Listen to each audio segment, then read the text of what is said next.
नमस्कार दोस्तों, स्वागत है आपका फिर से एक नए वीडियो में। तो दोस्तों, बीएसएनएल थर्ड पीआरसी लागू होगी, पे रिवीजन भी होगा और पेंशन रिवीजन भी होगा। लेकिन पेंशन रिवीजन में बहुत सारी कठिनाई आ रही है और इन कठिनाइयों को दूर करने के लिए एक रूल बनाया गया है भारत सरकार द्वारा, सीसीएस पेंशन रूल 37A।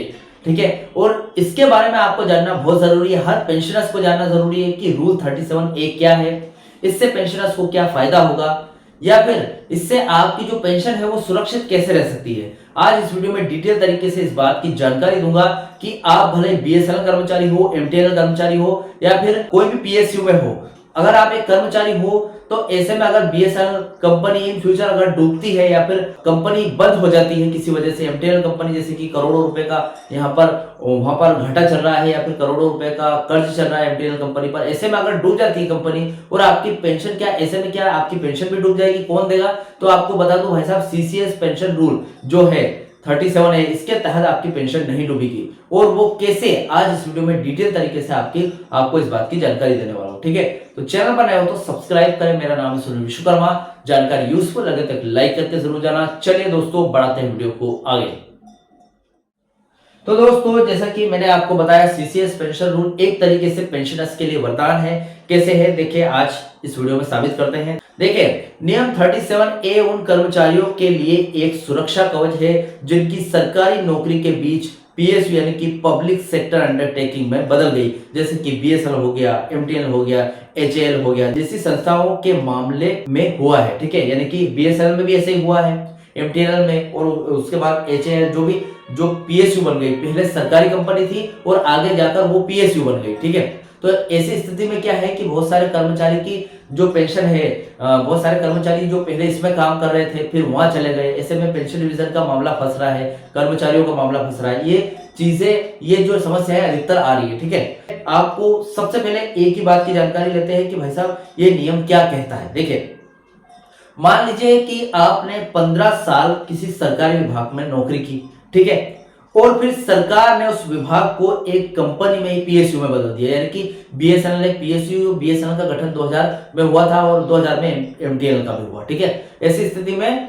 गठन होने के बाद उसको पीएसयू में बदल दिया। ठीक है, यानी कि आप सरकारी नौकरी से सीधे एक कंपनी में चले गए। प्राइवेट कंपनी है तो सरकारी, लेकिन कहीं ना कहीं वो एक तरीके कंपनी है, सरकारी विभाग नहीं हुई। ठीक है, अब आप सरकारी कर्मचारी नहीं बल्कि एक पीएसयू में काम कर रहे हैं, यानी कि पीएसयू कर्मचारी कहलाएंगे। ठीक है, यहाँ डर क्या होता है? यहाँ डर ये होता है कि क्या मेरी पुरानी सरकारी सर्विस बेकार जाएगी, यानी कि अगर मैंने 15 साल 10 साल काम किया तो वो बेकार जाएगी या फिर कुछ काम में आएगी। ठीक है, क्या मुझे सरकारी पेंशन मिलेगी या फिर कंपनी वाले देंगे मुझे, जिसे मेरी पेंशन बीएसएनएल देगी या फिर डोट देगी, यहाँ पर सरकार देगी? कुछ ऐसे क्वेश्चन आते हैं मन में।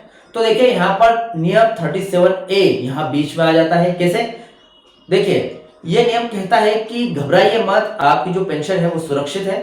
अब नियम गारंटी देता है कि आपकी पिछली सरकारी सेवा और नई कंपनी की सेवा को जोड़कर आपकी वैसी ही पेंशन मिलेगी जैसी एक शुद्ध सरकारी कर्मचारियों को मिलती है। ठीक है, यानी कि केंद्रीय कर्मचारियों को जो पेंशन मिलती है, उन्होंने जितने साल काम किया है उसके हिसाब से उनको पेंशन मिलती है, ऐसा ही आपको भी मिलेगी। भले आप पहले आपने सरकारी नौकरी की, उसके बाद आप पीएसयू में आ गए और जितने साल आपने पीएसयू में काम किया, यानी कि कोई कंपनी में काम किया, तो उसी हिसाब से आपको पेंशन मिलेगी। पूरा जोड़ जाड़ के एकदम सरकारी कर्मचारी की तरह ही आपको पेंशन मिलेगी। ठीक है, अब आज के समय में यह क्यों जरूरी है 2025 और 2026 के अपडेट के हिसाब से आपको बताऊंगा। देखिए, आज के दौर में जब सरकारी कई विभाग निजीकरण यानी कि प्राइवेटाइजेशन या फिर विनिवेश कर रहे हैं, तो यह नियम और भी गंभीर हो गया है। जैसे कि पेमेंट की गारंटी दे रहा है, पेमेंट सिक्योरिटी की बात करें तो अगर कल को वही पीएसयू घाटे में चली जाती है, जैसे कि बीएसएनएल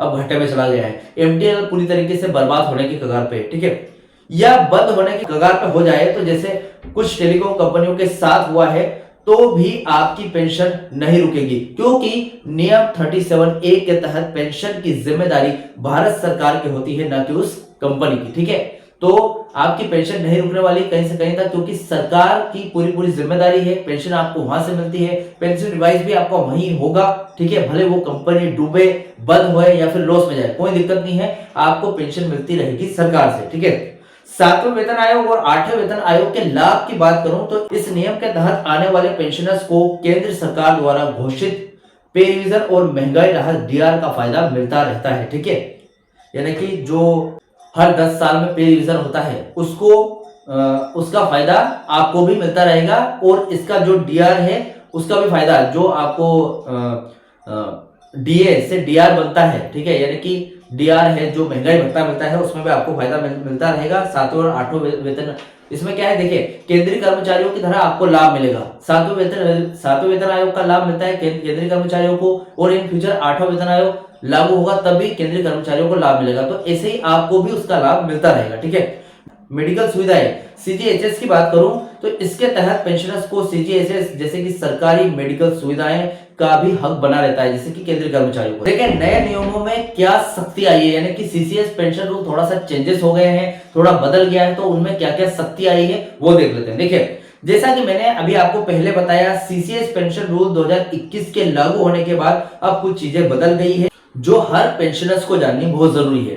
क्या क्या चीजें हैं वो देख लेते हैं। देखिए सबसे पहले तो मिसकॉन्डक्ट बदल गया, मिसकॉन्डक्ट पर कड़ा रूप हो गया। जैसे कि अगर कोई कर्मचारी पीएसयू में जाने से पहले किसी बड़े घोटाले या फिर अनुशासनहीनता में पकड़ा जाए, ठीक है, यानी कि उन्होंने अनुशासन का पालन नहीं किया या फिर कुछ घोटाला किया, कंपनी में कुछ भी गड़बड़ की, उनकी वजह से गड़बड़ हुई है, तो सरकार उसकी पुरानी पेंशन भी रोक सकती है। यानी कि आपकी जो पुरानी पेंशन आपको मिल रही थी, कुछ नतीजों के कारण आपकी पुरानी पेंशन रुक सकती है। ठीक है, इसी दिक्कत की वजह से पहले सरकारी और पीएसयू की नौकरी को अलग अलग नजरिए से देखा जाता था, लेकिन अब इन्हें एक निरंतरता में देखा जाता है। ठीक है, यानी कि पहले सरकारी नौकरी थी और पीएसयू में अगर आप चले गए तो उन कर्मचारियों को अलग नजर से देखते थे कि भाई साहब ये कंपनी में काम करते हैं और ये सरकारी विभाग में काम करते हैं, तो कुछ अलग हो गए। लेकिन पेंशन की बात आती है तो पेंशन दोनों को एक ही तरह से मिलेगी। ठीक है, पेंशन में आप मत घबराइए, आप भले एमटीएनएल कर्मचारी हो, एमटीएनएल पेंशनर्स हो या फिर बीएसएनएल हो, आपको पेंशन जरूर मिलेगी।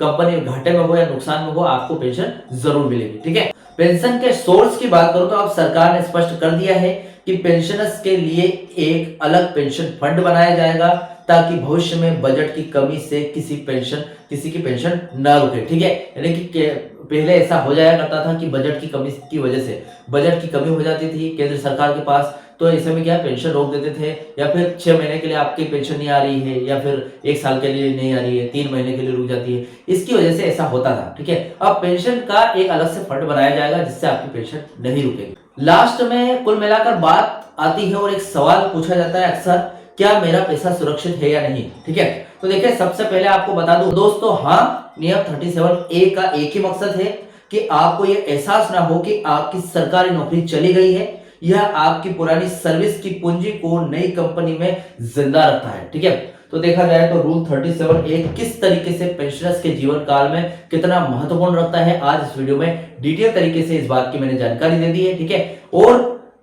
इससे रिलेटेड यानी कि पेंशन 37A से रिलेटेड या फिर पेंशनर्स से रिलेटेड कोई भी आपके डाउट क्वेश्चन वगैरह हो तो मुझे कमेंट बॉक्स में कमेंट कर सकते हैं। वीडियो अच्छा लगा तो वीडियो को लाइक कमेंट से जरूर करें। मिलते हैं दोस्तों नेक्स्ट वीडियो में। सी यू सून।